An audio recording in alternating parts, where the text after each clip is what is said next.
Students की जमात ASF के साथी भी आए हैं, हम उनको भी खुशामदीद कहते हैं।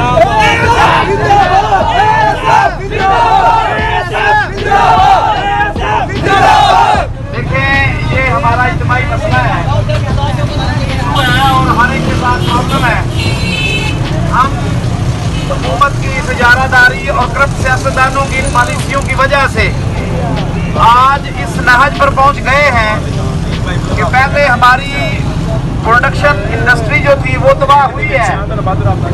मुख्तलिफ शहरों में जो हमारी इंडस्ट्री वर्क कर रही थी, जो लोग इंपोर्ट एक्सपोर्ट का बिजनेस करते हैं, खासतौर पे वो डिस्टर्ब, उसके बाद आस्ता आस्ता कारोबारी बरादरी जो मार्केटों में दुकानदार है उनको इशू है और अब आखिर में ये मसला घरों तक पहुंच गया है।